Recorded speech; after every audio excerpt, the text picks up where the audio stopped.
let's quickly look at the National Assembly. Jarigbe Jarigbe complained recently that each time they invite some of the senior officers of ministries, departments, and the agencies of government, especially at the federal level, that most times they do not honor, you know, those invitations, especially when it comes to come and defend the money you have taken from this special fund to do so and so projects. You know, recently they named some companies that include Dangote Oil Refinery, Greenville, Nova Gas, and even the Delta State government. And Jarigbe Jarigbe kept complaining that even some few weeks ago they had sent numerous letters that the best they've done, especially the NMPCL, the best they've done is send inconsequential representatives, and most times their presence or whatever they are going to say, you know, to the plenary or to the Senate, before the Senate, most times are innocuous. They are of no effect. They are of no consequence. The question is, how can we change that system and culture of senior officials of ministries, departments, and agencies coming to the National Assembly, especially when they've been invited? Because the Constitution actually supports the function of the National Assembly as oversight functions to be able to investigate and, you know, do all the necessary oversights to ensure that people or public office holders are doing the right thing. How can we begin to make sure this trend changes? Under Buhari's administration, it was very terrible. We are beginning to see those signs again in this new administration, Mr. Jide. Well, for me, it's a two-way thing. Yes, the National Assembly has power to invite, but where these institutions fail to call, you also have the right to oversight them by going to their offices. You understand? If Mountain will not come to Mahomet, Mahomet can go to the mountain. But situations where I've seen is that every, you know, there are too many committees in the two chambers that every week this one wants to be seen working. This one is inviting this minister. The same minister is expected to be in the committee in another chamber, and there is no harmonization of thought. Because everybody wants to outdo themselves. Whether they can even have a joint committee sitting. Yeah. Exactly. So because they have committee funds, they want to be seen as expanding these committee funds. So rather than them harmonizing their effort and having a joint committee, you understand what I'm saying? I do. The Senate and the House, you know, committee can sit together, yes, and invite, exactly, if it's for the same purpose or similar purposes. This committee on upland will be inviting the minister today. Tomorrow, the House of Reps committee wants the same person to come and answer. So at the end of the day, there is a lot of distractions. That's one. Two, if they are not coming, you can lodge complaint with the Secretary to the federal government, who is actually, technically speaking, the head of the administration. Yes, the Secretariat of the administration. So you can also make your complaint. Luckily, Senator George Akume is a former senator.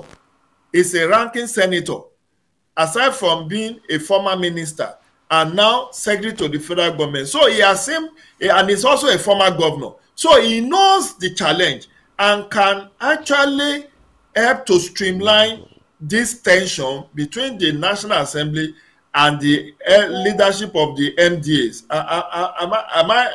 Am I making sense? Yes, you are. You are making a lot of sense. If the secretary to the federal government is not pulling weight, then you can ask the leadership of the National Assembly to meet with the president to give these people marching order for compliance.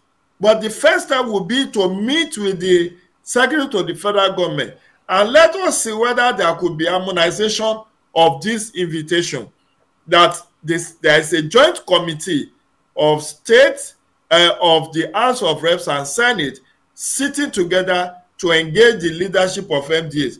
Not that today, this one is inviting the same minister tomorrow another committee in the House of Reps is also inviting the same person.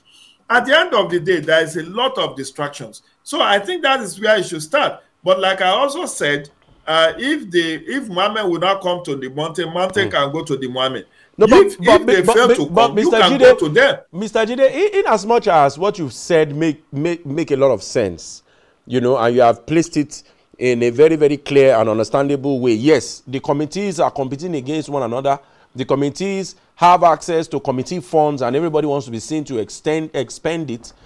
Some of the committees want to be seen to be working more than the other. So there is no sort of harmony, you know. But I've not heard you speak on the culture of some of the senior officials of these MDAs blatantly, especially NNPCL. I could remember under President Buhari, the Nigerian Port Authority MD then, I can't remember his name, it skipped me now, was invited many times. At first he came in, what do you call it, normal native wear. And then they asked him to go back and return with the full regalia of paramilitary or a military uniform. And ever since then, he never appeared again. That's Amid Ali. Yes, Amid Ali, yes. Amid Ali, and then we've had series of invitations, especially of the group CEO of NNPCL, then NNPC. And you find out that what they do is to send proxies or send representatives that do not have any effect. I've not heard you, you know, scold, you know, those senior officials of the MDA at least to attend. Because if you remember, when, what do you call this? When SAN, Keyamo, was being screened, it was the same accusation that when we asked you to come, you did not. Rather, you released statements insulting the Senate. Now you need us to clear you to become minister. And then you saw him apologize. Mr. Jide. Yeah, I mean, there's no gainsaying the fact that some of the leadership of the MDAs are very incorrigible, and they are very stubborn. And there should be queries to send to them. Anyway, the National Assembly has the power to compel appearance. You know, they can. What's it called in legislative parlance? They can issue a bench warrant for an arrest of any leadership of MDs that fail to turn up. But I think that should be as a last resort.